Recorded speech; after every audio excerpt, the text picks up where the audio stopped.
بسم الله الرحمن الرحيم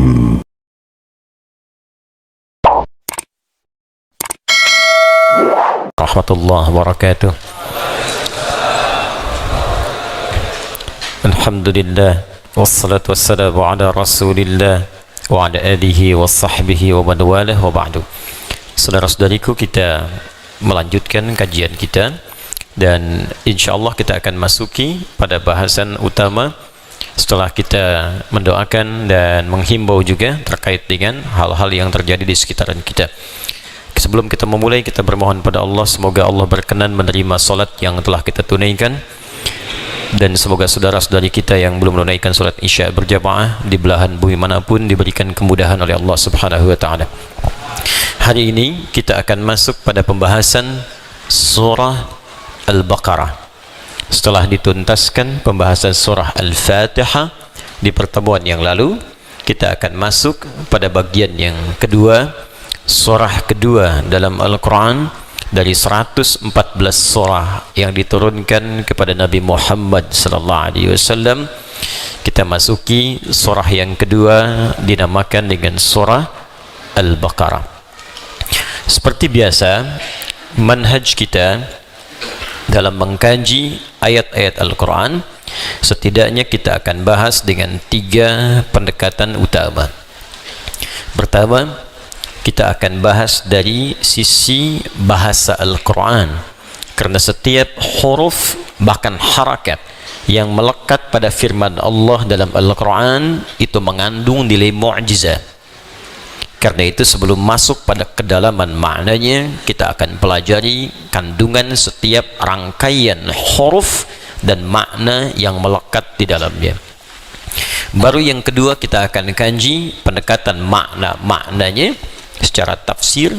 Karena itu kita juga akan merujuk dan harus merujuk pada keterangan para ulama-ulama yang sanadnya nanti akan tersambung pada Rasulullah sallallahu alaihi wasallam. Seperti biasa, saya pun akan perkenalkan kitab-kitab rujukan kita. Dalam setiap pertemuan barangkali saya akan perkenalkan ragam kitab, sehingga insya Allah selesai kita mengaji tafsir ini, kita pun mengenal jenis-jenis tafsir yang ada di bumi saat ini yang kita sudah dapat kaji dan bahas dalam pertemuan kita. Dan terakhir kita akan bahas pula terkait dengan khususnya fiqh ataupun ibadah atau muamalah yang terkait dengan ayat-ayat yang dikaji pada setiap surah yang kita bahas. Kita masuki surah Al-Baqarah. Kenapa surah ini dinamakan dengan Al-Baqarah? Kita awali dengan mukaddimah terlebih dahulu. Penamaan saya sengaja buka karena kadang ada akhwat masuk sana sini kan, supaya tidak bercampur. Tapi kalau saya pakai berarti terlihat. Cuma nanti kalau saya baca kitab, kemungkinan besar saya pakai kacamata. Kalau lihat antum, saya buka kacamata. Ya, tapi bukan berarti saya lihat antum gak jelas gitu ya. Bukan. Konteksnya supaya saya bisa memandang dengan lebih baik. Nama yang melekat pada surah Al-Quran setidaknya mengacu pada 3 kriteria utama. Pertama, ada nama yang dilekatkan pada sebuah surah mengambil lafaz atau kalimat yang terletak di ayat itu, baik dia berada di awal ayat, pertengahan, ataupun akhirnya. Misal, yang di awal ayat, misalnya kita temukan surah diberi nama dengan lafaz awal ayatnya, surah Yasin misalnya, ya, surah ke-36, Yasin wal Qur'anil baik, maka diberi nama surahnya dengan surah Yasin, mengambil lafaz pertama di awal ayat, di awal surah yang dimaksudkan. Yang juz amma misal surah Ad-Duha, wad-duha wal-laili idza saja, baik, wad-duha, maka diberikan nama yang melekat pada surah ini dengan nama Ad-Duha. Ada lagi misal yang di pertengahan, ya, Al-Insyirah atau surah Alam Nashrah atau Asy-Syarah. Ya, dari mana kalimatnya diambil Asy-Syarah? Ada redaksi berbunyi di awal ayatnya Alam Nashrah laka sadrak. Alam awal pembukanya nashrah. Dari sini diambil kemudian penamaannya surah asy-syarah atau al-insyirah, atau bahkan disebutkan alamnya, alam nashrah. Ada yang diambil dari akhirnya, misalnya ya, dua surah paling favorit di muka bumi bagi muslim milenial masa kini, dua-duanya kul. Ya, kul terakhir dalam Al-Quran surah 113 dan 114. 113 Qul a'udzu birabbil falaq. 114 ini yang paling favorit. Qul a'udzu birabbin nas. Maka surah 113 diberi nama surah Al-Falaq, dan surah ke-114 diberi nama surah An-Nas. Jadi ada nama surah yang diambil dengan nama lafaz pembuka atau yang melekat pada ayat itu, baik di awal, pertengahan ataupun akhir ayat, karena hikmah tertentu. Nanti kalau sudah masuk ke dalam surah dan ayatnya, kita bahas hikmahnya. Ada yang kedua, diberi nama dengan esensi yang melekat pada isi surah tersebut, walaupun namanya tidak ada di lafadznya. Jadi kalau dicari di lafadz surahnya sampai kiamat kurang 2 hari nggak akan ketemu, nggak ada dicari-cari lafadznya itu, tapi esensinya ke situ. Misal tadi 113, 114, 112 ya, ini dibaca orang-orang yang paling ikhlas di muka bumi. Kul pelengkap dari yang 2 tadi ya.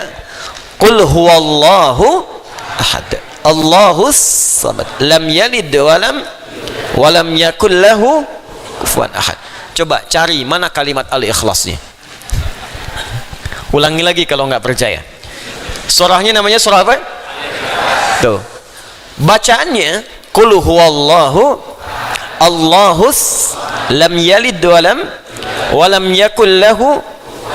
Mana al-ikhlasnya? Secara lafaz tidak ditemukan.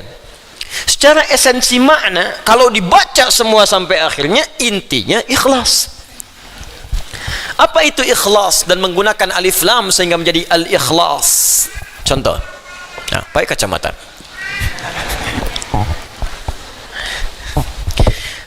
Al-ikhlas begini tulisannya ya.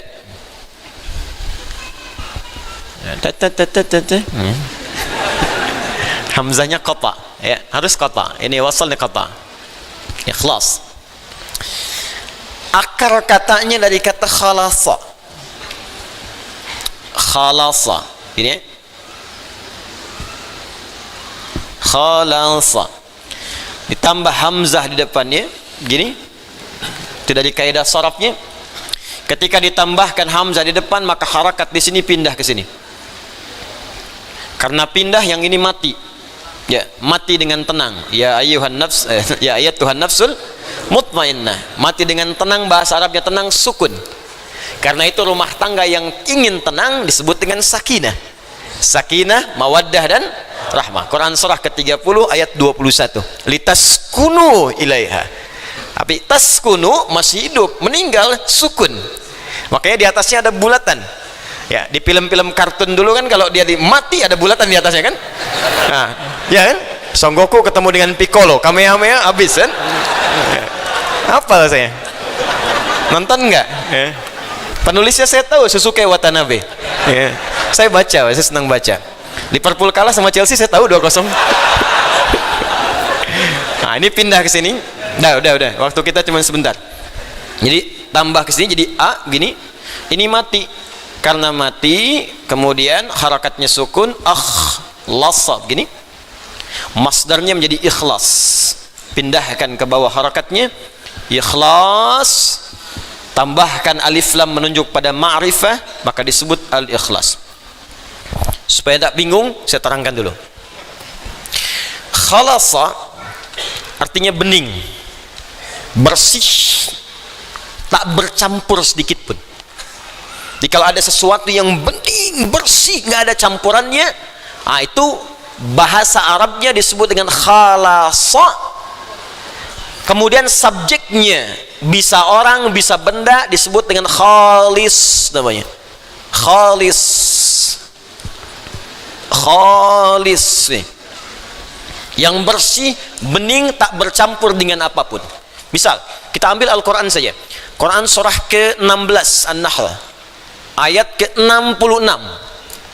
Allah infokan bahwa di dalam binatang ternak tertentu, ya seperti sapi misalnya, kerbau dan sejenisnya, itu ada saluran yang sangat unik. Yang satu darah min baini farthin, kotoran, ya di sini ada kotoran, farthin, fa ra tha,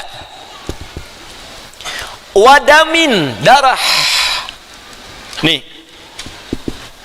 yang ini darah aja, yang ini kotoran aja.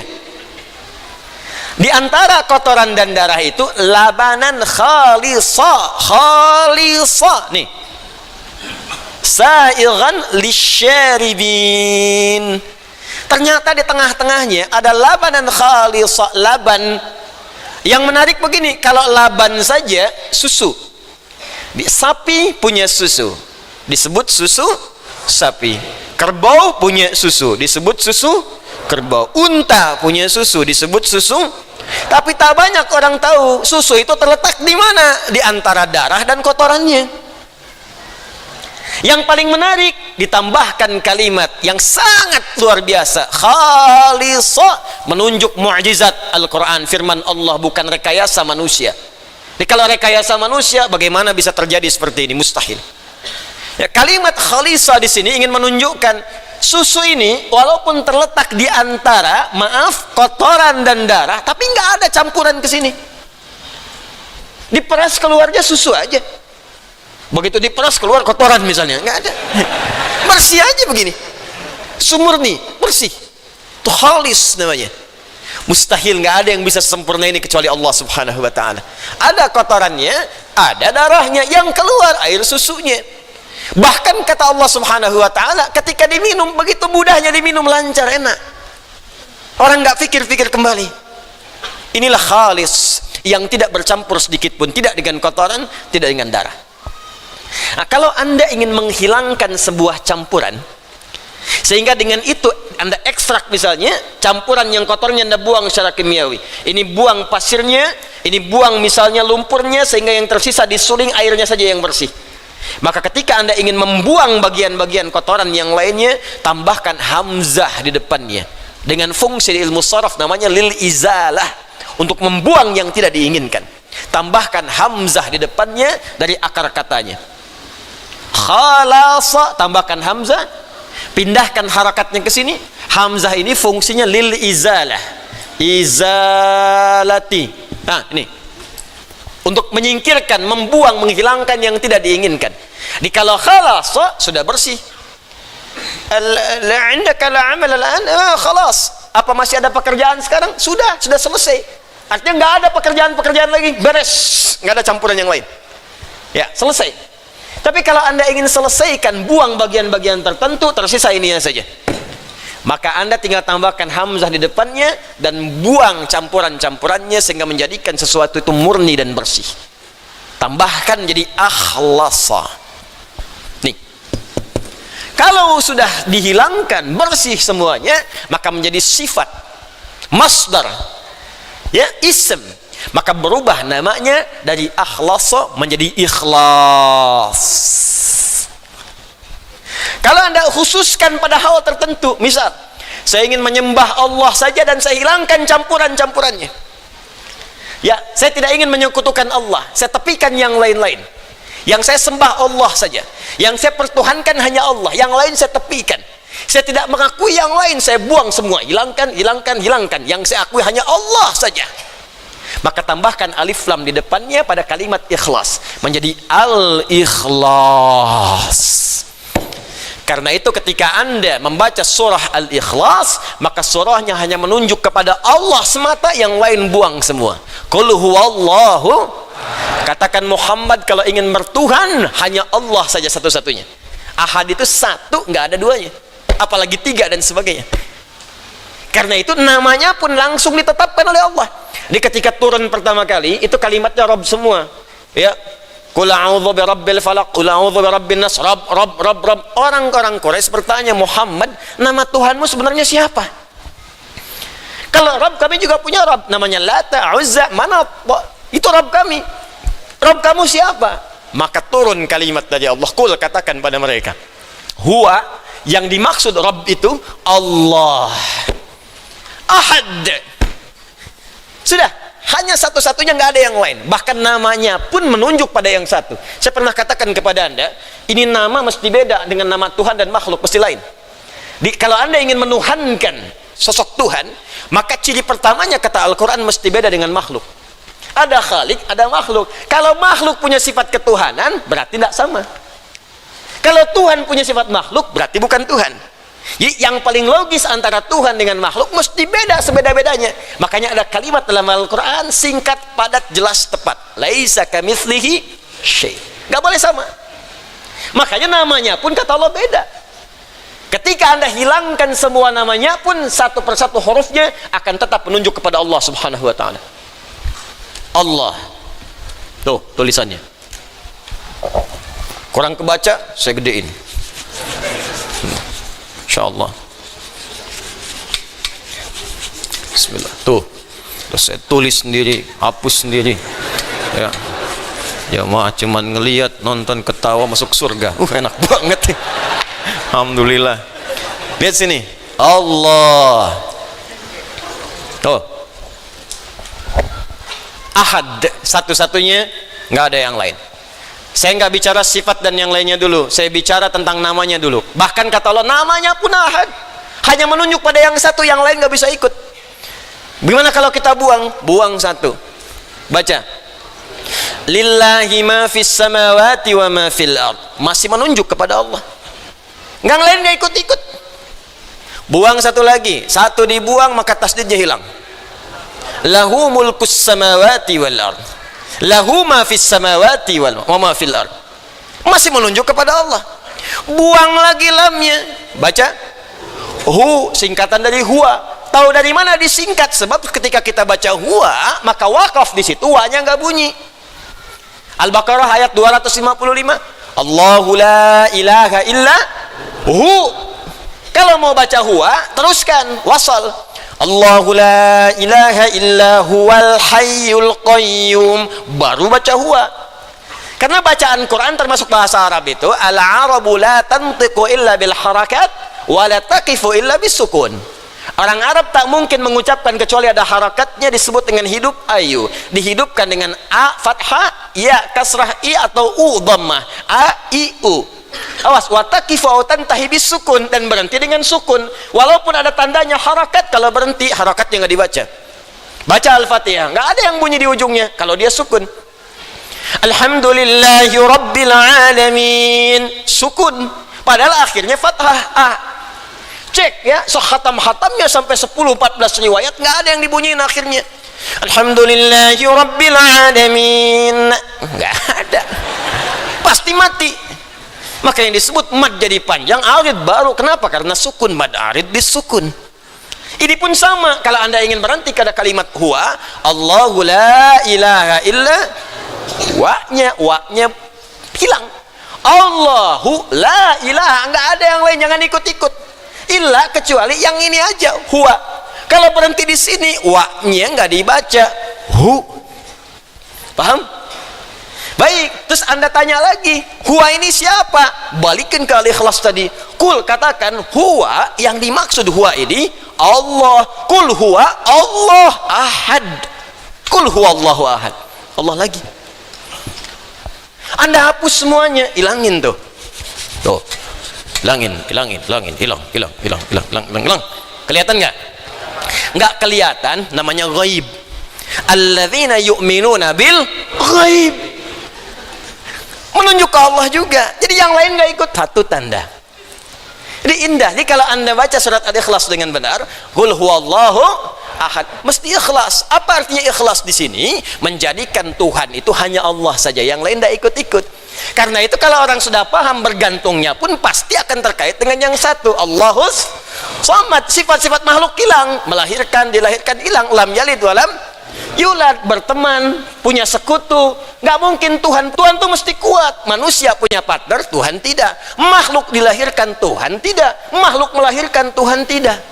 Makhluk mesti lebih lemah dibanding Tuhan. Walam yakul lahu kufuwan ahad. Maka Tuhan tak punya syarikat. Indah konsepnya. Ini konsepsi dalam Islam. Jelas konsepsinya. Paham? Tapi dalam kejelasan ini pun tetap diminta menghormati orang lain. Tuh indahnya, kok cari deh di kitab manapun.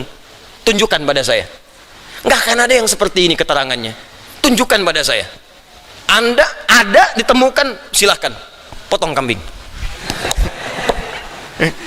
Nggak ada. Lakum dinukum la ikraha. Jangan paksa orang. Tugas kita meyakini, cuman belajar supaya benar-benar yakin. Jangan cuma mengatakan la ilaha illallah, syahadu an la ilaha illallah, tapi nggak ada ilmunya. Dikasih super mie pindah. Kasih sarung pindah, kasih biskuit pindah. Makanya mesti ada ilmu. Ilmu itu kita pelajari, dikenal dengan ilmu tauhid namanya. Untuk mengesahkan Allah, dari kata ahad muncul wahada yuwahidu tauhidan. Itulah yang disebut Quran surah ke-47 ayat 19. Fa'lam annahu la ilaha. Terjemahkan dengan ilmu nahunya, baca dengan balaghahnya. Fa'lam, maka cepat mesti punya ilmu. Bukan sekedar dengan terjemah, maka ketahuilah, ya sudah tahu. Yang tahu itu diyakinkan. Bagaimana meyakinkannya? Cari ilmunya, pelajari supaya kita yakin betul menyembah Tuhan yang benar. Harus yakin, tuh agama pengetahuan Islam itu. Dituntut kita untuk tahu, cari. Pelajari kenapa Tuhanmu Allah. Itu Allah sendiri yang nyuruh. Sampai benar-benar yakin, makanya nggak goyah kita. Sampai yakin betul. La'annahu la ilaha illallah. Sampai engkau bisa tetapkan dalam jiwamu, nggak ada Tuhan selain Allah. Paham? Tapi dalam keadaan ini pun jangan paksa orang. Hormati orang lain, jangan ganggu. Kalau mau orang lain ibadah, silahkan ibadah. Jangan diganggu mereka. Kalau tanya, kita jelaskan, kita dakwahi dengan baik. Mau masuk, alhamdulillah. Mau tidak, itu pilihan. Fair kan? Toleran tidak? Maka saya sering katakan, jangan ajarkan toleransi pada umat Islam. Sudah khatam, cepi. Sudah lengkap semua. Toleransi, menghormati sudah. Tapi standar dalam setiap keyakinan, merasa yang diyakini itu benar. Itu sudah standar. Sudah standar. Saudara sebangsa kita, misalnya yang Kristen, yakin Kristen benar, makanya masuk Kristen. Yakin Hindu benar, masuk Hindu. Yakin Buddha benar, masuk Buddha. Kita yakin Islam benar, makanya kita Muslim. Jadi kalau ada orang mengatakan agama saya benar, itu sudah standar. Jadi kalau ada orang mengatakan begini, jangan mengaku paling benar, yang lain juga benar, itu orang kurang sehat. Dia nggak tahu cara berpikir yang benar. Sudah pasti semua pemeluk agama meyakini agamanya itu benar, sudah pasti. Itu udah nggak perlu diajarkan kembali. Tapi bagaimana menunjukkan kebenaran yang sejati? Maka Quran menawarkan dengan elegan. Silahkan pelajari. Nih standar Tuhan begini. Yang di luar standar bukan Tuhan. Dan diajak berpikir kita cerdas. Ayo berpikir dengan objektif. Begini, begini, begini, muncul tulisannya. Dan muncul aturannya. Itu yang dikenal dengan ikhlas. Maka orang yang baca dan khatam al-ikhlas tidak akan mengatakan di lisannya semua agama sama. Menuju Tuhan yang sama. Walaupun caranya beda-beda, artinya dia belum hafal surah Al-Ikhlas. Baru bisa baca. Ya, kalau sudah khatam, sudah hafal, terpatri dalam jiwanya, hormati saudara sebangsa kita yang lain. Jangan ganggu mereka. Jangan macam-macam, bikin bom panci, bom kartel, bom kulkas, bom macam-macam, datang ke tempat ibadah orang, nggak boleh. Haram hukumnya. Jelas di sini? Nah, itu bagian yang kedua, penamaan sebuah surah didasarkan pada nama esensi atau makna yang melekat di dalam surah itu. Yang ketiga, terkadang ada kisah yang sangat inspiratif, yang hikmahnya akan terbawa dalam setiap masa, pada kehidupan setiap umat manusia. Karena itu sifatnya akan abadi. Karena sifatnya abadi melewati setiap masa dan waktu, diumumkanlah, diinfokan dan diajarkan oleh Al-Quran supaya manusia belajar dari kisah ini. Kalau baik bisa diteruskan, kalau buruk dia tidak berulang. Maka diantara penamaan surah dalam Al-Quran adalah yang diberikan dengan nama-nama kisah yang dimaksudkan. Salah satunya adalah nama bagi surah yang kedua dalam susunan mushaf pada Al-Quran, diberi nama dengan surah Al-Baqarah. Surah Al-Baqarah ini menganut bagian yang ketiga, yaitu disebutkan penamaannya atas kisah inspiratif yang terjadi pada satu masa yang hikmahnya ingin disampaikan oleh Allah kepada kita umat manusia tanpa mengenal batas dan waktu. Seperti apa kisahnya, bagaimana kemudian inspirasinya, seperti apa diawali ayat sampai akhirnya, ini yang coba kita akan baca dalam kesempatan malam hari ini. Jelas sampai sini? Apa artinya Al-Baqarah? Sapi betina. Kalau sapi jantan, buang taknya, bakar. Jelas ya? Ya, sapi jantan. Kalau sapi betina, Al-Baqarah. Baik. Unta jantan, Jamal. Unta betina, oh jangan ngarang, bukan Jamalah. Enggak semua yang betina itu atau yang kemudian gendernya beda mesti tambah tak, tidak semua begitu. Nanti repot begitu kan. Masjid itu buat laki-laki, buat perempuan masjidah, ini tidak. Unta jantan jamalun, unta betina naqatun, naqatallahi wasuk ya fakadzabuhu faqaru ha. Unta jantan jamal hatta yalijal jamalu fi samil khiyat. Jelas? Kalau unta saja nggak tahu jantan atau betina, ibil. Ibil. Bukan unta nggak jelas jantan betina, bukan. Bukan lucu-lucuan aja gitu kan, bukan. Ini unta kalau kita belum tahu ini jantan atau betina umum namanya ibil. Afala yanzuruna ilal ibili kaifa khuliqat. Apakah dia jantan atau betina? Kalau sudah tahu jantan jamalun, betina naqatun. Jelas? Unta yang ditunggangi. Nah, punya bagian beban tunggangan, apa namanya? Ba'ir. Nah, unta itu punya banyak nama. Kalah antum mau unta. Nanti lain waktu kita bahas. Nah, sekarang Baqarah itu sapi betina secara terjemahan. Tapi ingat membaca Al-Quran dan share tentang nama surah tidak boleh dengan terjemahan. Terjemah itu hanya untuk mendekatkan makna pada keterangan yang akan kita gali. Tapi share ini tetap menggunakan bahasa Arabnya. Karena mu'jizat. Ya, termasuk nama-nama melekat pada Al-Quran mu'jizat yang kalau disebutkan terjemahannya hilang sifat mu'jizatnya. Akhi lagi merajaah surat apa? Al-Baqarah, An-Nisa, Ali Imran, An-Nahl, senang semua. Ukhti lagi merajaah surat apa? Surat mak-mak. Hilang. Anda apa? Surat semut. Ya, An-Nisa tadi, An-Naml yang berikutnya. Kan gak enak kedengarannya. Nah, apa kisah yang terjadi dalamnya sehingga disebutkan Al-Baqarah, kita bacakan kemudian keterangannya. Saya bawa kitab namanya Qasasul Quran, karangan Syekh Muhammad Ali Qutb. Nah, nanti kalau sudah masuk pada kisah yang lain, mungkin satu saat saya akan bawakan infokus, mungkin di sini dipasang. Ada buku bagus termasuk peta-petanya, Atlas Qasasul Quran. Ada atlasnya, ini petanya di mana? Misal Nabi Ayub lahirnya di mana? Sekarang tempatnya di mana? Posisinya di mana? Kanan atas, kiri bawah, atau ke tengah-tengah, dia di negara mana? Nah, Nabi Sulaiman sebelah mana? Nanti kita coba tunjukkan sehingga sampai sejelas-jelasnya. Paham ya? Nah, ini kita buka kisahnya. Ini mengisahkan tentang kisah-kisah yang ada dalam Al-Quran. Ya, ini masih asli, saya dapatkan asli, jilidnya asli, masih berbahasa Arab. Ya, karena itu nanti saya coba bacakan. Kita ambil pada malam hari. Warazaqahu iya, warazaqahu iya. Jadi maaf, kerja cuman kerja, kumpulkan, tapi nggak menikmati apa yang dikumpulkan itu. Kemudian belum selesai, la yubali bi ta'amin tayyibin syahin, nggak punya selera untuk mencari makanan-makanan enak.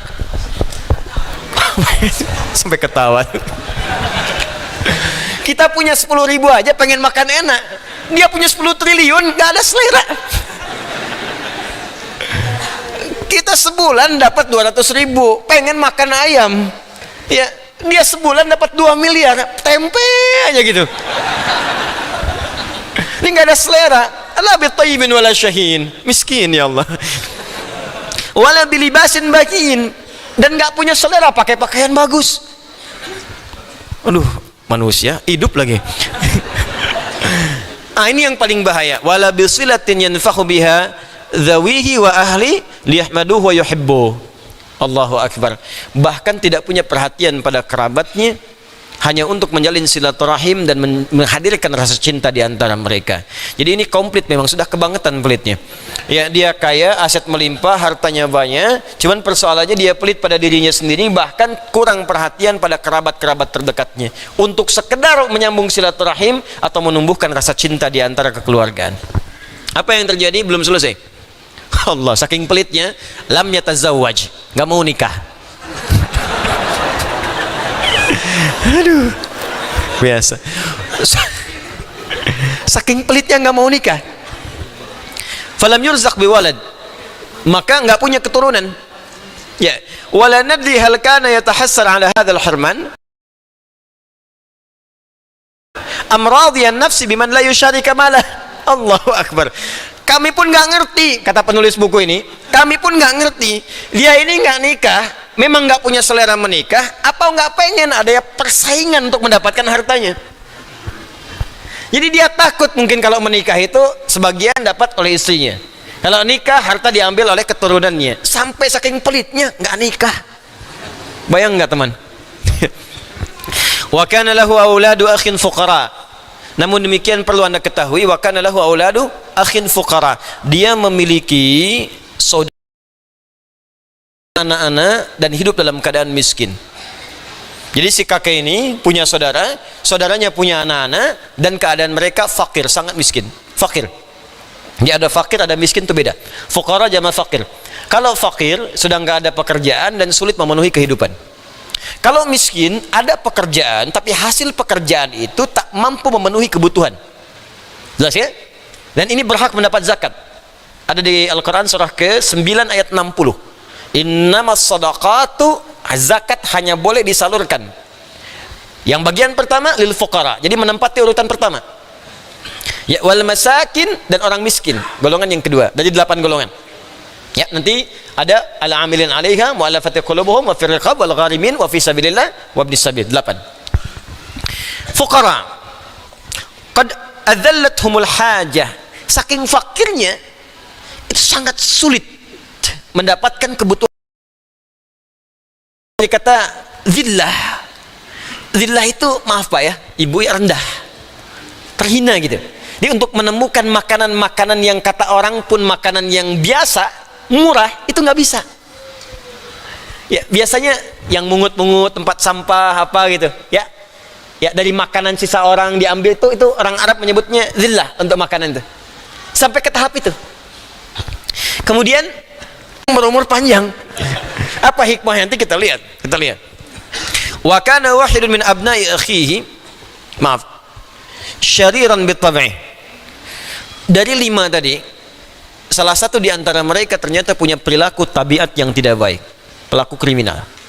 Syarir itu jadi ada pakai sin, ada pakai shin. Makhrajnya beda ya. Kalau shin besar, shin wastul lisan di sini. Shin wastul lisan.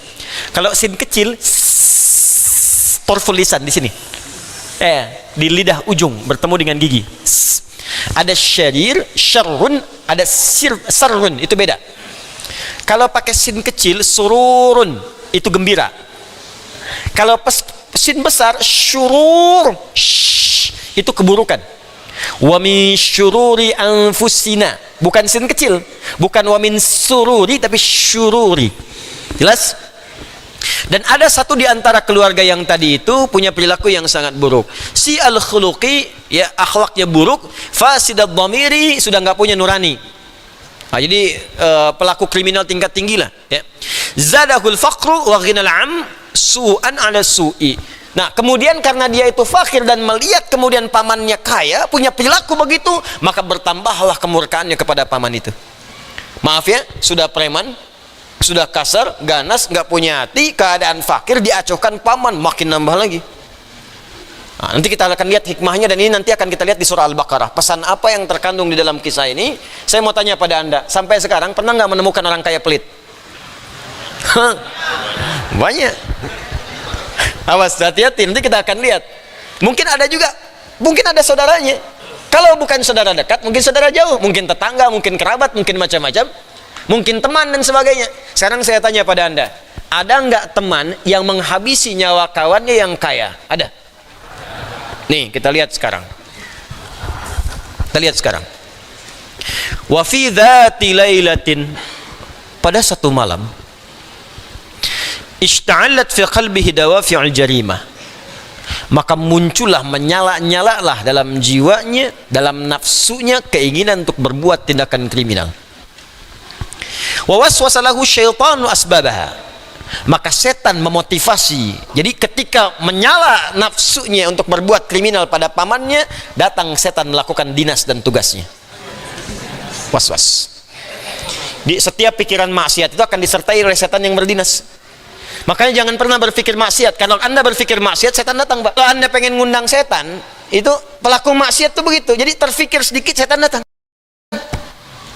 Makanya gampang kalau kita ingin menolak setan, cukup kita lakukan yang baik-baik. Ya, Anda mengerjakan taat, setan pergi. Anda mengerjakan maksiat, setan datang. Jadi kalau nggak mau diganggu setan, setan bosan dengan Anda, bosan sama orang ini gitu ya. Ya. Bikin setan sampai capek, bikin setan bosan. Ya, ayo kita lawan dia. Caranya apa? Bikin dia putus asa dengan meningkatkan ketaatan, tinggalkan maksiat. Makanya nanti kita akan lihat di antara surah yang kalau dibacakan surah itu, setan nggak akan datang. Itu Al-Baqarah. Nanti kita lihat fadilahnya. Nanti ada hadis Nabi mengatakan di riwayat Al-Imam At-Tirmidzi, orang yang membacakan Al-Baqarah di dalam rumahnya, maka setan tidak akan datang kepadanya dalam 3 malam. Orang yang baca Al-Baqarah di siang hari, setan nggak akan datang di 3 hari. Ya, nggak percaya silakan. Bacakan. Ya. Kalau setannya masih datang, berarti dia hatam Quran tuh. Anda baca Al-Baqarah. Nggak, mungkin Anda yang bacanya kurang tepat ya. Jadi kita lihat teruskan. Wa zayyana lahu na'imal irthil 'aridhi wal malil jammi. Bahkan diangan-angankan nih loh, ini kamu akan dapat kalau dia mati, kamu eksekusi, hartanya akan berpaling kepadamu. Tuh, hati-hati. Ini motivasi bagi pembunuh, motivasi bagi perampok dengan merampok harta banyak, dengan korupsi harta banyak terkumpul. Kumpul. Ini kan motivasi koruptor itu begitu, harta pengen banyak. Motivasi perampok, pembunuh, pembegal pengen harta. Ini udah ada. Di pembegal sekarang telat, 2000 tahun udah ada. 2000 tahun itu ke zaman Nabi ke kita 1500 tahun, 3500 tahun. Di perilaku untuk menghabisi orang untuk mendapatkan hartanya telat kalau sekarang masih ada. Pembunuh sekarang telat, perampok sekarang telat, koruptor sekarang ketinggalan zaman. Udah jauh. Ya. Itu makanya penyidik yang paling hebat itu diteliti dulu siapa yang datang, bagaimana ekspresinya, gesturnya bagaimana. Ya, ini kok tiba-tiba belum tahu apa-apa udah nangis, udah macam-macam dan sebagainya. Awas. Nah, ini udah ada kejadian, maka bisa belajar dari sini nih dalam penelitian.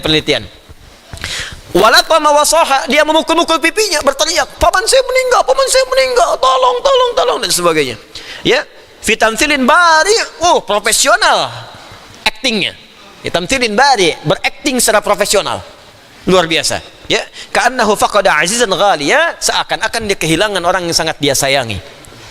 Baik. Tsumma qala qailun minhum, dan di antara orang berkerumun itu ada yang mengusulkan, berkata mereka, linadhhab ila nabiyillahi Musa alaihi salam faqad najidu ladaihi ma yajlu ghawamidul haditsil alim.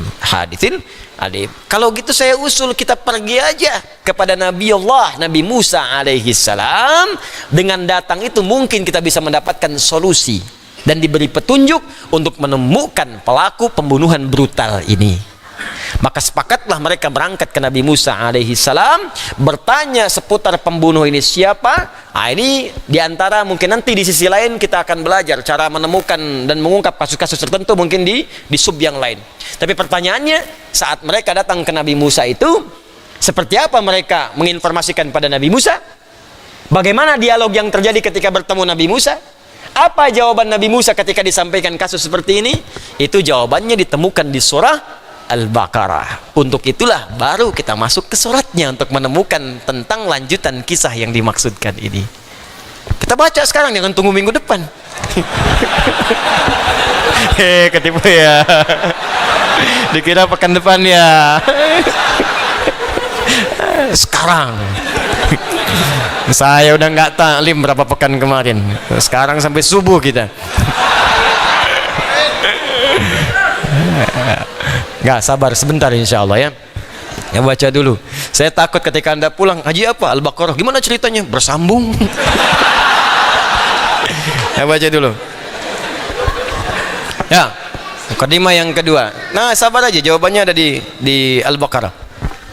Suratul Baqarah, surah Al-Baqarah. kita merujuk pada keterangan ulama dulu. Saya bacakan kitabnya supaya ilmunya kita sampai dan lengkap ya, dengan sanad-sanad yang jelas. Jangan nanti belajar Ustaz Adi nggak ada referensi kan tidak bagus ya, kita harus baca juga sehingga mengetahui dan ilmu itu tersambung pada keterangan Nabi SAW. Yuk kita masuk pada pembuka yang kedua, mukadimah kedua. Kan kalau di kisah tuh begitu kan, dah slide-nya dulu, pindah lagi ke yang lain, baru ujungnya nyambung ya.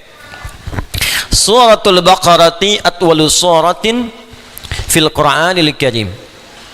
Ya, surah Al-Baqarah adalah surah yang paling panjang dalam Al-Qur'an. Faqad istaghraqat juz'aini wa nisfa juz'in taqriban min 30 juz'an qusima ilaiha Al-Qur'an.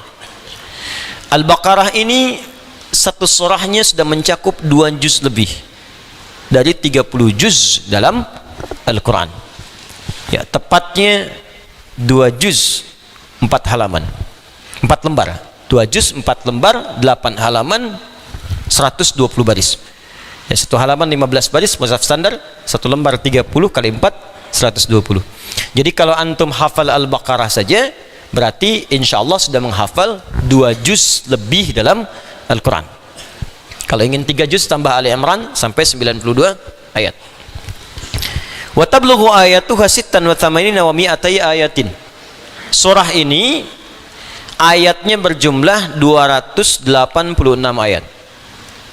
Wa qila 87 wa 100 ayatin. Ada yang mengatakan 287 ayat. Nah, cuma begini ya, begini. Saya ingin sampaikan dulu sesuatu yang sangat penting.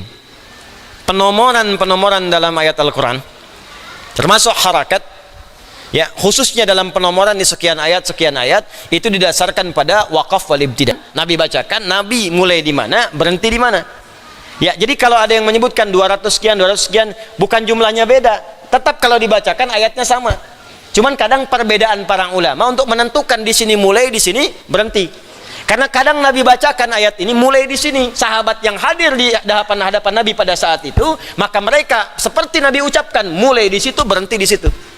Di tempat lain kadang Nabi berhenti di tempat A, nyambung di tempat B. Maka disimpulkan oleh orang yang hadir di tempat itu, tak hadir di tempat yang pertama.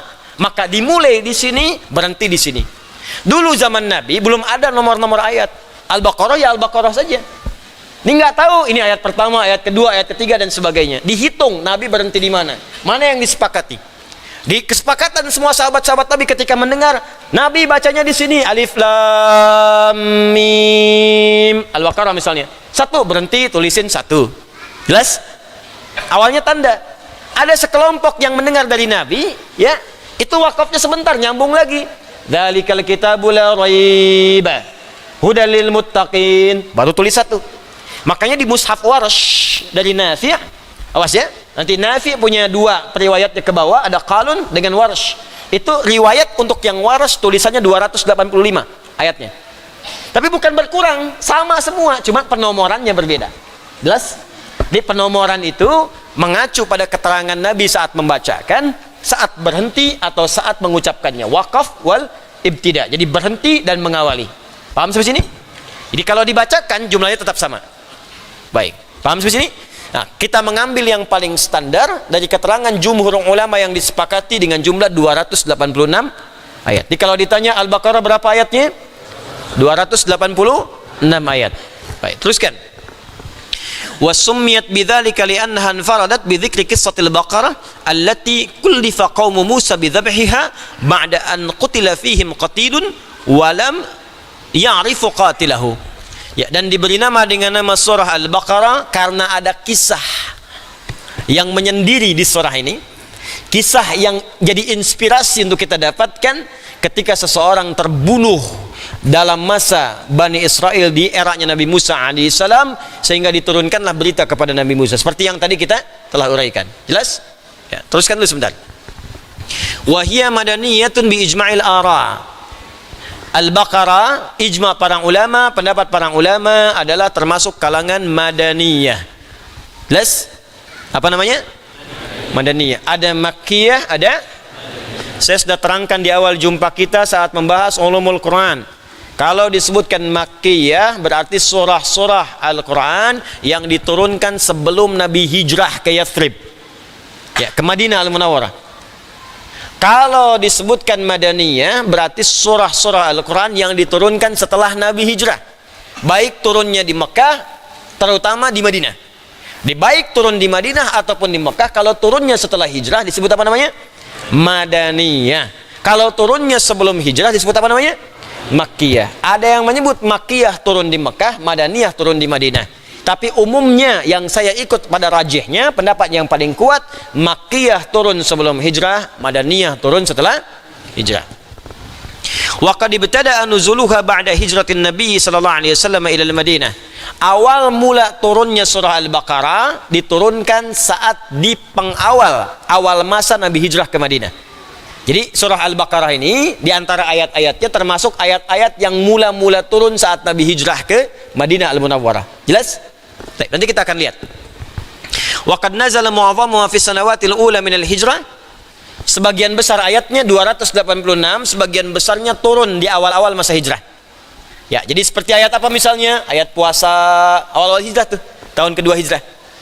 Persis di bulan hari Senin, bulan Sya'ban nanti, bulan depan. Itu turunnya surah Al-Baqarah ayat 183 di bulan Sya'ban, hari Senin. Ya, di tahun kedua ya, hijrah. Itu turun kemudian surah Al-Baqarah ayat 183. Kemudian surah-surah tentang solat yang arah kiblat berubah dari Masjidil Aqsa ke Masjid Al-Haram. Ya, itu pun di awal-awal. Turunnya di awal-awal hijrah. Yaitu dengan turunnya Al-Baqarah ayat 144. Ya, termasuk tentang zakat dan sebagainya. Ya, teruskan dulu. Wastamarra nuzuluha ila qubaili wafatin Nabi sallallahu alaihi wasallam bi fatratin qalilatin wa kanat akhiru ayatin minal Qur'ani nuzulan minha hiya qauluhu ta'ala wattaqu yawman turja'una fihi ila Allah thumma tuwaffa kullu nafsin ma kasabat wa hum la yuzlamun. Sampai turunlah ayat-ayat ini berakhir sampai sebelum wafatnya Nabi sallallahu alaihi wasallam, hingga akhir ayat yang diturunkan kepada Nabi sebelum wafat termasuk bagian surah Al-Baqarah.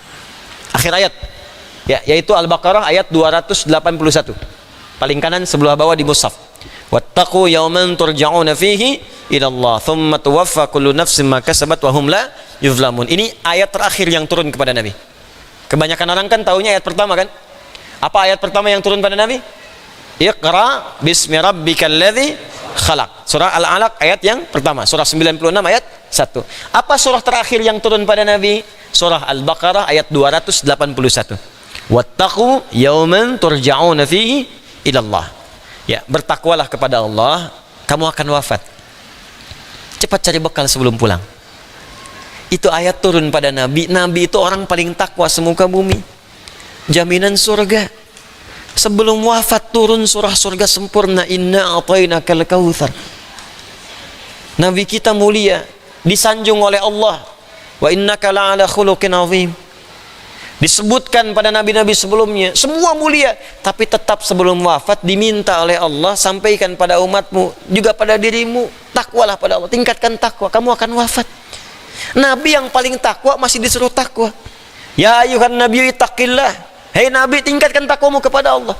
Jadi kita harusnya malu Pak, Ibu, kepada Nabi. Nabi yang paling takwa disuruh takwa, maka kita yang bukan Nabi seharusnya lebih pantas untuk mengerjakan itu semua. Kata Allah, kamu akan wafat. Wattaqu yawman turja'una fihi ila Allah. Kamu mesti siap-siap saat kamu satu masa akan pulang. Tidak harus dengan datangnya corona, dengan apapun mungkin kita wafat. Bahkan mungkin tanpa sakit kita pulang. Sebagian mesti sadar mungkin corona itu hadir di sekitaran kita untuk mengingatkan pula. Coba lihat, diberikan wabah seperti itu, banyak orang kehilangan pegangan, mulai ketakutan, mulai mencari Tuhan. Selama ini kemana aja?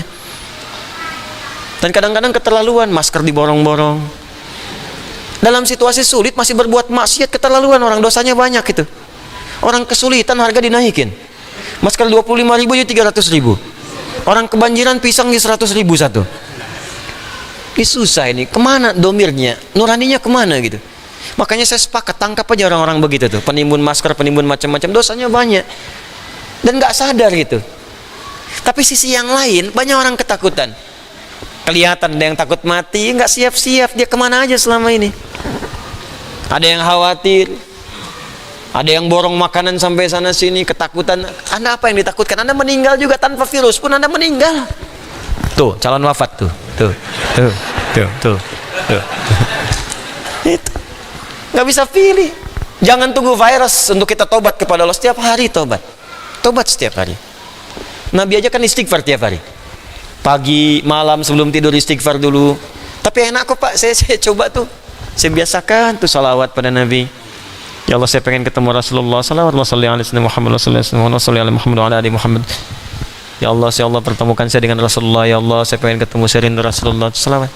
Ya Allah, saya banyak dosa. Ya Allah, saya takut dengan dosa ini kembali kepadamu. Saya takut ya Allah dengan hisab. Astagfirullah, astagfirullah, astagfirullah. Takut kalau pulang sulit, takut kalau pulang dalam keadaan masih maksiat, takut kalau pulang berlumur dosa-dosa, malu kalau pulang menghadap Allah semua dibuka, kelihatannya baik ternyata banyak buruknya. Malu kalau sekarang masih ditutupi. Antum tuh ngelihat saya mungkin karena baiknya aja, belum dibuka aibnya oleh Allah. Makanya banyak-banyak istighfar. Kan kita nggak sempurna gitu. Makanya ayat terakhir turun kepada Nabi Muhammad ini, Nabi sebelum wafat masih disuruh takwa. Kamu nanti akan meninggal, kata Allah. Thumma tuwaffa kullu nafsin ma kasabat wa hum la yuzlamun. Dan setiap yang diwafatkan akan dihisab berdasar amalan-amalannya. Makanya mesti hati-hati. Mesti hati-hati. Itulah, jangan cari banyak dosa lah. Dosa kita udah banyak. Ngapain dikumpulin lagi? Tobat malam ini tobat. Udah pulang. Antum wafat, saya wafat, kita wafat. Tobat. Ya, saya anjurkan kita perbaiki diri. Ini mungkin banyak musibah juga karena kita banyak menganggap ringan segala kesalahan itu. Sekarang kayaknya ringan banget. Nyawa hilang aja ringan sekarang ini. Keterlaluan manusia sekarang itu. Coba tiap hari kita buka itu media sosial, media-media TV, pakainya apa nggak ada yang baik-baik yang diberitakan tuh negeri ini? Buka sedikit pembunuhan, buka sedikit perampokan, buka. Apa nggak bisa ditutup yang seperti itu? Kadang-kadang dicontohin tutorial berbuat maksiat itu dicontohin.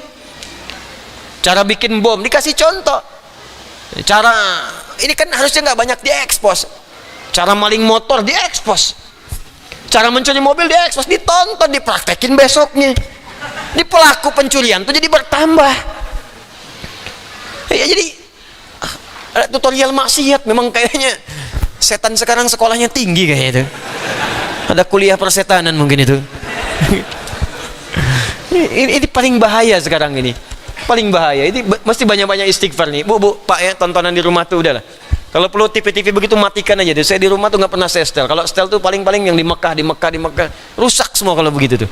Rusak. Udah bunyikan mushaf di rumah, dengarkan mushaf. Ya, dengarkan kisah-kisah yang baik. Itu masih banyak bacaan bagus kok. Buka Sirah Nabawiyah sekarang udah jadi kisah. Ustadz-ustadz kita yang nyampaikan bagus-bagus, buka itu. Ustadz Budi Asari, Ustadz Khalid Basalamah, Ustadz lain. Dengarkan aja. Setel di rumah. Lebih enak dengerin itu daripada buka-buka TV nggak jelas. Radio nggak jelas. Tiba-tiba dari balik pohon muncul. Apa sih? Anda dapat apa? Akhirnya dimainin setan, mau tahajud baru bangun tiba-tiba. Ngapain? Tinggalin yang nggak jelas itu. Ya cari yang baik-baik. Jadi hidup kita tuh tenang gitu. Ya sekarang ini ada saatnya lah kita mesti tegas pada bagian-bagian tertentu dalam kehidupan kita itu. Ya, balik ke sini.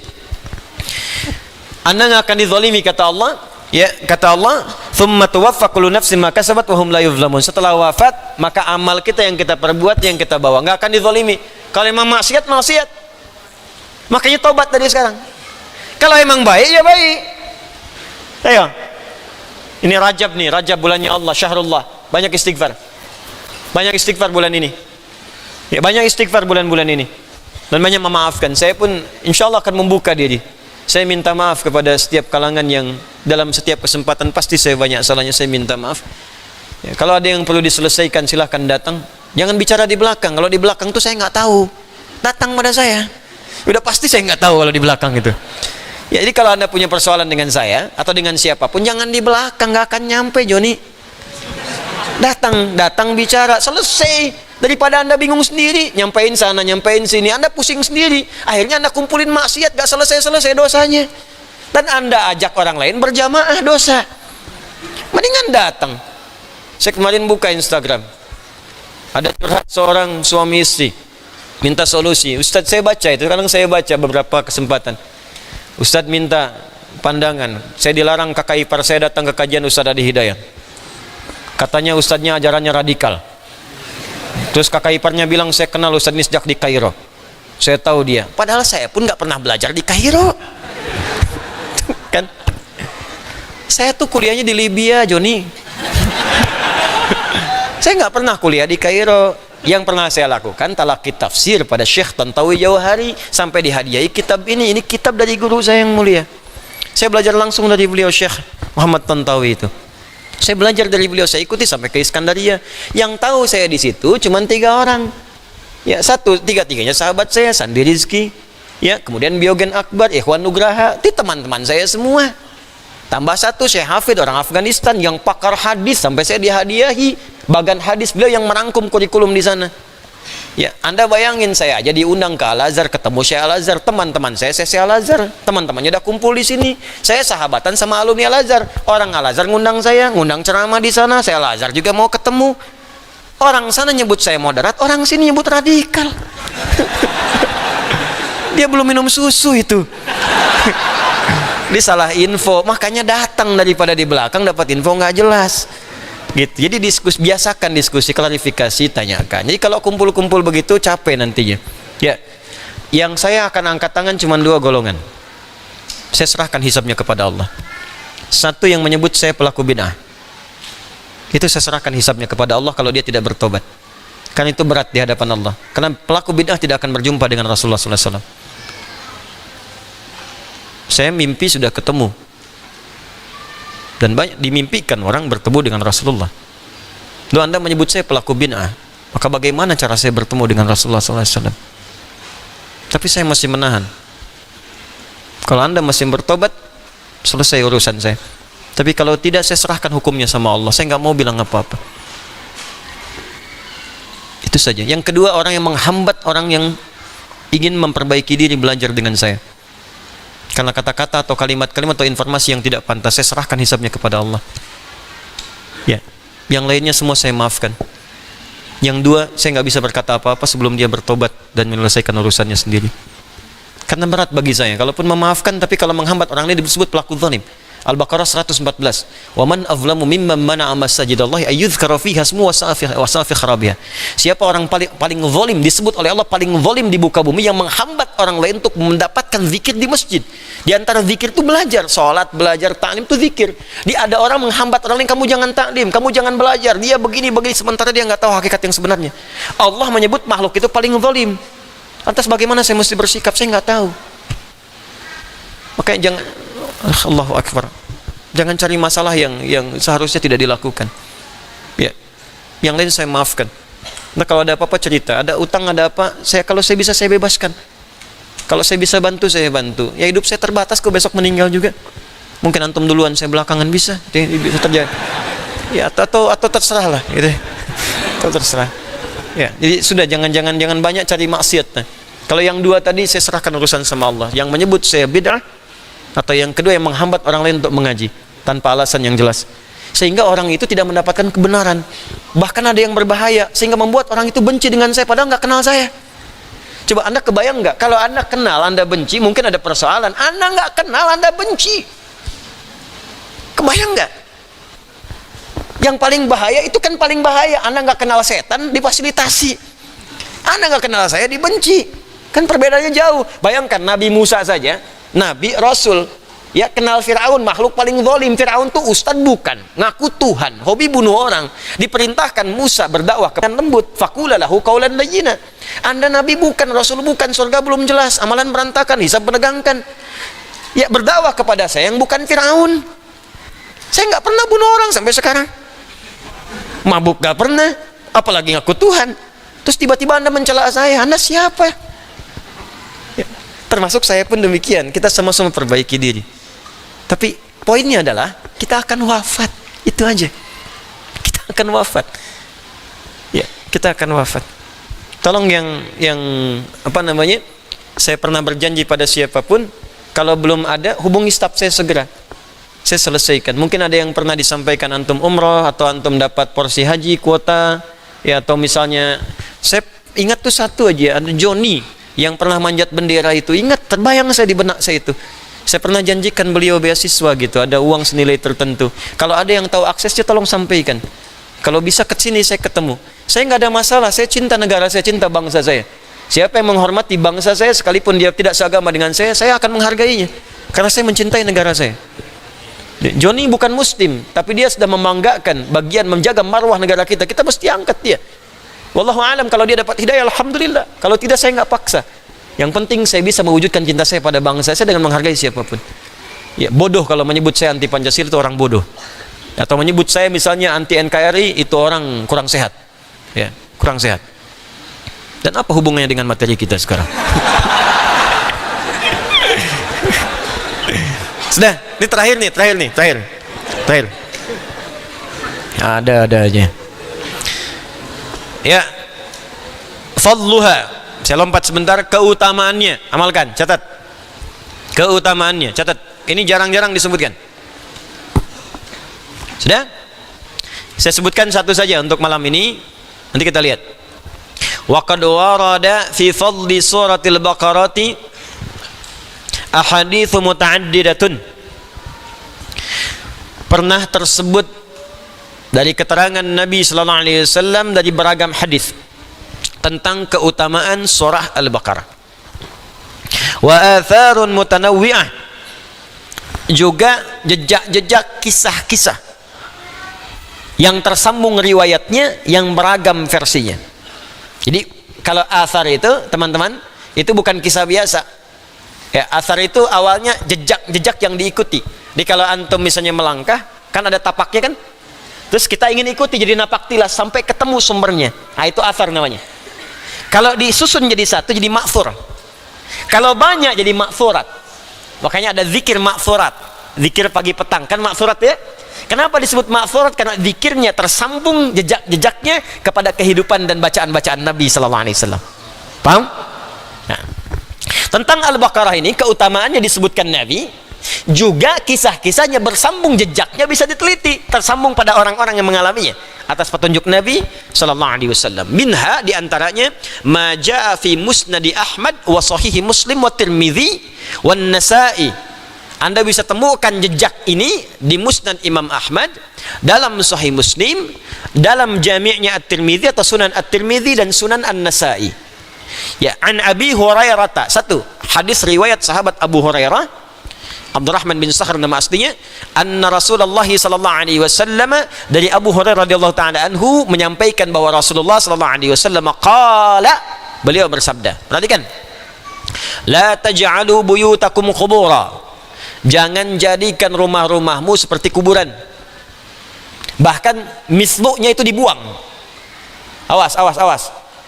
Ya, awas, ada musyabbih, musyabbah, adatut tashbih, wajhu syibih. Adatut tashbihnya yang alat menyerupakannya di ilmu balaghah itu dibuang. Kalau dibuang itu sangat ketat. Ya, misal. Kita ingin katakan pada istri kita misalnya, anti kal qamari fil jamalah.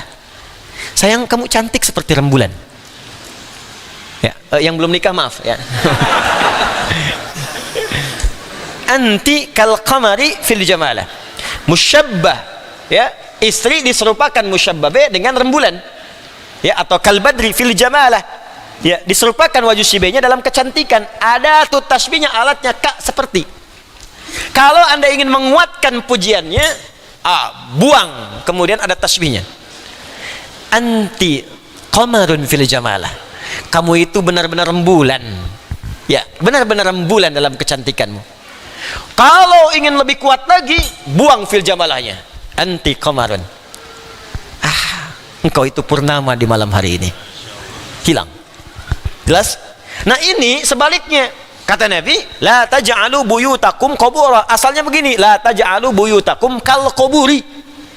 Jangan jadikan rumahmu seperti kuburan, sepertinya dibuang. Maka kalimatnya menjadi jangan jadikan rumahmu kuburan.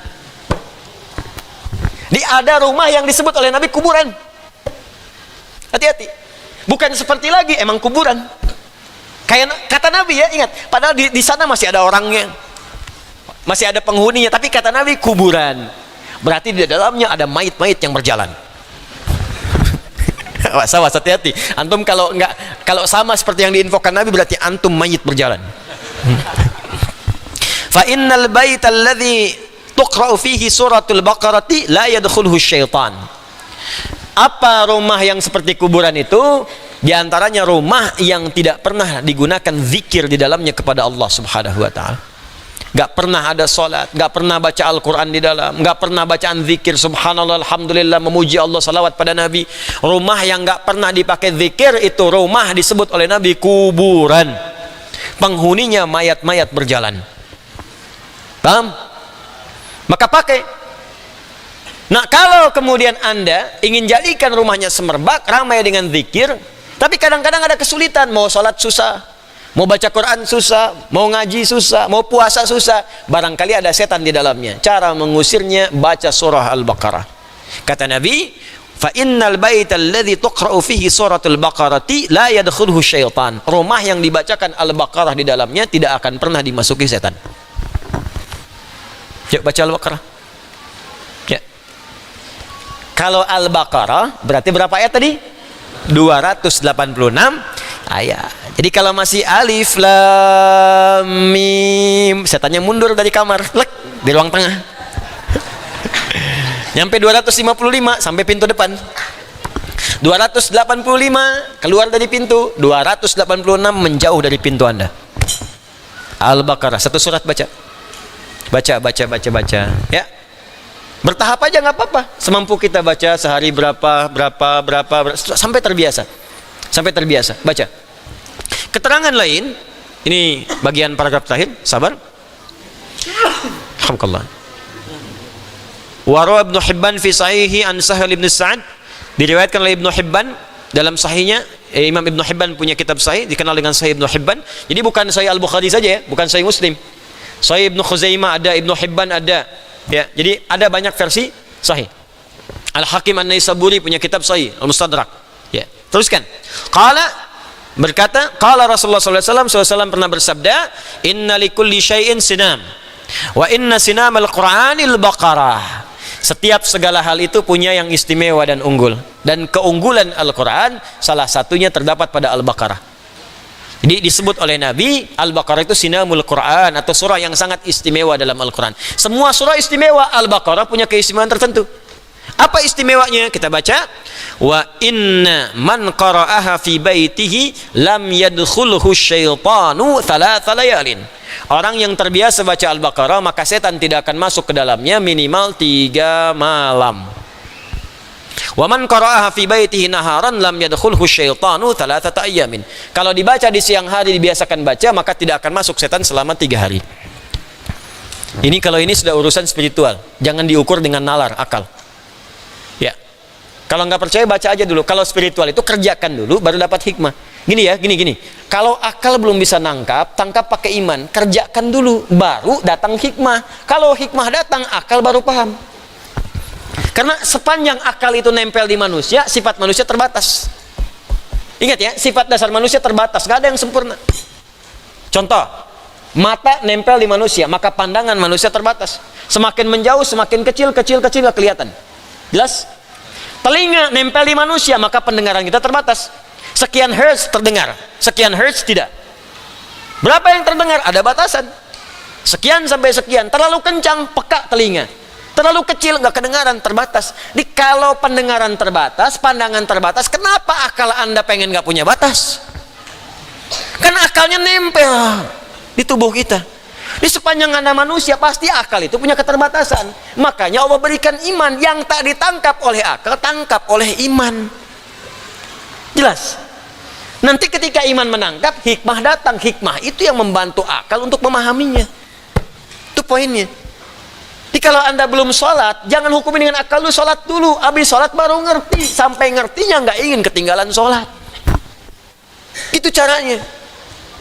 Puasa dulu baru komen. Islam itu nggak benar, Islam teroris. Masuk Islam dulu. Kalau sudah masuk Islam baru tahu, yakin nggak akan keluar. Nggak percaya silakan, nggak percaya silakan. Ya. Ya pokoknya kalau nggak percaya silakan. Ada non muslim misalnya nggak kenal Islam, komen Islam begini, Islam orang Islam begini. Masuk Islam dulu. Masuk Islam. Terus praktekkan Islam sebenar-benarnya, sholat yang benar, puasa yang benar, baca Quran yang benar. Yakin saya nggak akan keluar dari Islam. Nggak percaya silakan. Jadi kalau ada yang kepada Anda mengatakan Islam nggak benar tuh gini, Mas, tak kenal maka ta'aruf. Ingat, tak kenal maka ta'aruf. Kenalan dulu. Ya. Anda jangan komen tentang handphone kalau belum tahu handphone. Jangan komen tentang TV kalau belum tahu TV. Jangan komen tentang Islam kalau belum tahu Islam. Kalau mau komen tentang satu hal, kenali dulu, datangi, baru tahu. Mau komen tentang Islam, masuk dulu, masuk Islam dulu. Jangan komentari orang sholat dulu. Ini sudah nggak sholat, komen pada yang sholat. Cara berpikirnya salah. Salah cara berpikirnya. Tuh. Itu. Berpikirnya yang benar. Ini jilbab begini pakai jilbab dulu, baru ngerti. Ya, kalau ada laki-laki komen tentang jilbab negatif, jilbabin dulu biar tahu. Pakai dulu, jangan langsung disimpulkan. Jenggot ciri-ciri teroris. Saya berjenggot biasa aja. Lionel Messi berjenggot, Sergio Ramos berjenggot, Neymar berjenggot. Ya, nggak ada masalah. Ya, kenapa Anda jadi masalah? Ya, paham ya? Celana cingkrang ciri teroris, pakai dulu celananya. Baru tahu. Ya. Tuh kan? Jelas ya? Nah, jadi sekarang kalau nggak percaya, baca dulu Al-Baqarahnya, baca yang benar. Nanti Anda akan rasakan suasana berbeda. Ya, kalau sambil ingin belajar, coba sekarang bacakan di rumah. Kalau belum mampu, baru pelan-pelan. Sekarang pasang tilawah di rumah. Saya berani bicara karena saya praktekkan di rumah. Beda Pak auranya lain Bu. Nggak percaya silahkan, buka aja. 24 jam silahkan. Kan sekarang banyak kan speaker aktif yang macam-macam. Tapi saya ingatkan juga pada para pedagang nih media sosial nih. Jangan saya bilang begini bikin speaker merek Adi Hidayat. Saya ini ustadz bukan pebisnis. Banyak sekarang orang bikin begitu. Ceramah saya diputar speaker aktif. Ada ceramah, gambarnya Adi Hidayat.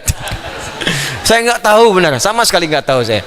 Pokoknya kalau yang gitu-gitu saya nggak ngerti lah. Yang jualan mushaf, saya nggak pernah jual mushaf. Jadi kalau ada yang jual ini mushaf itu nggak pernah saya. Kalau ada, saya nggak berniaga dengan Al-Quran. Bahkan kelas UAH pun saya nggak mau ngambil apapun. Kalau ada saya yang bikin. Kalau ada buku pun saya mampu saya gratiskan. Kalau memang ada amal soleh, saya suruh infak. Itu kalau Anda infak saya nggak cerita lah supaya nanti di hari kiamat bisa dilihat. Kalau sekarang dibuka-buka semua itu nanti sebagian ada yang nggak baik. Tapi Anda ketika ada sesuatu infak di buku atau di apapun, saya pastikan pada Anda insya Allah. Di situ ada untuk anak yatim, ada fakir miskin, ada orang-orang yang belajar di luar, ada untuk Islamic Center yang semua wakaf karena Allah Subhanahu Wa Taala. Ada macam-macam. Kalau Anda mau lihat nanti, sebelum wafat akan diperlihatkan, saat masuk kuburan ditampakkan. Kalau pengen cepat lihat silahkan. Ya, itu dulu saja teman-teman sekalian. Nanti yang lain-lainnya, berapa jumlah ayatnya, bagaimana memahaminya, kita pahamkan ini, praktekkan dulu. Setelah itu baru kemudian kita masuk kepada lafaz dan turunan-turunan yang lainnya. Apa kesesuaian dengan Al-Fatihah? Kalau di Al-Fatihah digambarkan secara umum saja. Ada ubudiyah, iya kan na'budu wa iya nasta'in. Ada uluhiyah, alhamdulillahirabbil arrahmanir rahim. Ada tentang kiamat, malik yaumiddin. Bagaimana rinciannya? Maka dirincilah kemudian pertamanya di surah Al-Baqarah. Rincian-rincian, prinsip atau gambaran dasar-dasar umum di surah Al-Fatihah. Insyaallah detil pembahasan ayat di surat ini akan dimulai pekan depan. Ya, pekan depan tanggal 12 kita ta'lim, masih ada di sini ta'lim. Saya umumkan, alhamdulillah kita doakan telah juga bertugas DKM baru dan juga telah bertugas di bagian lain DKM yang lama. Kita doakan kepada Allah semoga dua-duanya diberkahi oleh Allah Subhanahu Wa Taala. Ya, yang lama dikumpulkan pahala-pahalanya dan mensupport teman-teman yang baru bertugas sekarang supaya tetap bersinergi, dan yang baru diberikan bimbingan oleh Allah sehingga dimudahkan oleh Allah Subhanahu Wa Taala. Alhamdulillah ini karpet baru ini. Ya, yang teman-teman ada ini baru diganti juga. Mudah-mudahan jadi aura-aura yang baru untuk kita semua. Ini bersih, tidak ada coronanya karena baru insyaallah. Dan jangan jadi bahan-bahan mainan, tetap kita waspada dalam kebaikan-kebaikan. Pengumuman yang terakhir, insyaallah di bulan ini saya intensif dengan tim mencari tempat yang bisa menampung cukup baik, jumlah yang banyak. Kalau ada usulan masukkan aja ke akhir center. Usulan di mana tempatnya yang kira-kira bisa. Ini tim saya sampai hari ini keliling cari tempat yang masjid yang terbuka ke stadion untuk bisa menampung teman-teman, karena kita nanti rencana tanggal 22 kalau ada perubahan kami infokan akan dibuka sesi khusus. Ya, tadinya ingin untuk yang peserta UAH saja, ya sekolah UAH, tapi ini akan dibuka umum. Karena saya akan mengajarkan persiapan khusus menghafal di bulan Ramadan. Supaya tidak bertanya lagi, tidak ada orang datang koper ke sini sudah bawa pengen itikaf sebelum waktunya. Anda bisa itikaf di tempat masing-masing, masjid masing-masing, atau yang dekat-dekat, tapi manhajnya saya ajarkan terlebih dahulu. Insya Allah saya ajarkan bagaimana cara menghafal 30 hari efektif di bulan Ramadan. Ya, dengan cara-cara tertentu. Nanti di bulan ini nanti kami infokan. Sementara tanggalnya 22 Maret. Ya, sementara. Nanti kami akan update. Kalau Anda punya informasi tempat yang cukup baik, bisa kita gunakan, atau ada teman-teman yang punya tempat, disampaikan saja pada kami supaya kita bisa survei, kita lihat kesesuaiannya. Kita kerja sama-sama. Ya, supaya bisa meringankan beban yang lainnya. Kemudian untuk ta'lim itu saya buat buku khusus. Metode At-Taisir. Supaya orang tidak sulit-sulit, pengen karantina susah, pengen macam-macam, nanti saya ajarkan metodenya. Bukunya sudah saya siapkan, sebagian MZN saya masukkan ke situ, tapi yang spesifiknya itu nggak ditemukan dimanapun. Jadi dari mulai jadwalnya, kapan menghafal, kapan murajaah, tahapannya bagaimana, ada di situ semua. Termasuk saya buatkan buku notes, ya, Wahas Notes, jadi semacam kalender, tapi bukan kalender semata. Di situ ada informasi semua program di Quantum Akhir Institute. Kalau Anda mau ngundang ta'lim, kok nyambungnya kemana? Ada yang pernah mengatakan ada tarif sekian, macam-macam, ada di situ infonya. Nomornya, macam-macamnya. Semua program ada di situ, termasuk ada nanti bimbingan-bimbingan kehidupan di dalamnya. Kalau sudah selesai ini, yang terakhir, mulai masuk bulan Sya'ban, ta'lim kita akan berhenti dulu yang standar, kita akan masuk ke bimbingan Ramadan. Karena Ramadan saya tidak akan mengajar.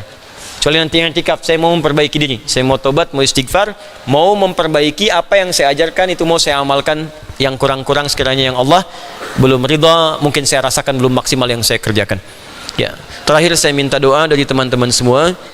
Jika memang ada yang, dan pasti ada yang salah, ada yang kurang tepat, saya mohon dimaafkan, karena saya masih manusia. Dan saya ingin menunjukkan kemanusiaan saya dengan bertobat yang benar di hadapan Allah Subhanahu wa taala. Saya minta maaf sebesar-besarnya pada siapapun yang pernah tersinggung atau hal-hal yang kurang berkenan, saya minta maaf. Kalau ada utang piutang mohon disampaikan sehingga bisa diselesaikan dengan cara yang ma'ruf dan benar. Dan hal-hal lain semoga Allah lapangkan hati kita semua untuk berbuat baik. Saya minta didoakan supaya diikhlaskan ya oleh Allah Subhanahu wa taala dan dijadikan wafat kita semua dalam keadaan husnul khatimah. اللهم تقبل منا إنك أنت السميع العليم وتب علينا إنك أنت التواب الرحيم اللهم ربنا تقبل منا يا الله كل أعمالنا الصالحة تقبل منا صلواتنا تقبل منا يا الله تقبل منا يا الله تقبل منا يا الله كل سجودنا وركوعنا وصيامنا وتلاوتنا يا الله mohon terima amal ibadah kami seluruhnya, salat kami, ruku kami, sujud kami ya Allah, tilawah Al-Quran kami, puasa kami, wa tammim taksirana ya Rabbal Alamin, dan sempurnakan segala kekurangan-kekurangannya. Allahumma idza kana minna ya Allah qariban aw ba'idan amwata ya Allah taqaddamu alaina faghfir lahum dhunubahum warhamhum ya arhamar rahimin wa nawwir quburahum waj'al quburahum rawdatan min riyadil jannah wa la taj'al quburahum hufatan min hufarin niran. Ya Allah, jika ada saudara-saudari kami telah mendahului kami, entah itu ayah kami, ibu kami, istri kami, atau suami kami, teman kami dekat ataupun jauh, kami mohon ya Allah ampuni dosa-dosa sahabat-sahabat kami tersebut. Sayangi mereka ya Allah di alam kuburnya, jadikan kubur mereka terang sebagai bagian dari taman surga. Mohon jauhkan dari sifat-sifat bagian dari neraka. Allahumma ya arhamar rahimin, idza kana hunalika ghairul muhtadina ila al-islam hatta hadhihi al-laila fahduhum ila al-islam qabla an tawaffu. Ya Allah, jika ada di antara kerabat kami dekat atau jauh, mereka belum bersyahadat, belum beriman sampai malam ini, maka mohon sentuh jiwa mereka agar mereka bisa bersyahadat sebelum wafat ya Rabbal Alamin. Allahumma idza kana hunalika min al-'usat ya Rabbal Alamin, Allahumma alif qulubahum liyatubu ilaik ya Rabbal Alamin qabla wafatihim. Ya Allah, jika ada pelaku maksiat sampai malam ini di tempat ini dekat ataupun jauh, kami mohon sentuh jiwa mereka untuk bertaubat sebelum mereka wafat kembali kepadamu ya Rabbal Alamin. Allahumma alhiqna ma'as salihin, Allahumma ij'al ya Allah wafatina husnal khatimah. Ya Allah, sertakan kami bersama orang-orang soleh dalam aktivitas kami dan jadikan wafat kami husnul khatimah. Alhiqna ma'al ladzina an'amta 'alaihim minan nabiyyin was-siddiqin wasyuhada'i was-salihin wa hasuna ulaika rafiqa. Allahumma rabbana atina fid dunya hasanah wa fil akhirati hasanah wa qina adhaban nar. Bifadlika subhana rabbika rabbil izzati amma yasifun wa salamun alal mursalin wa akhiru da'wana subhanakallahumma wa bihamdika asyhadu an la ilaha illa anta astaghfiruka wa atubu ilaik wa akhiru da'wana anil hamdulillahi rabbil alamin. Thumma assalamu alaikum warahmatullahi wabarakatuh.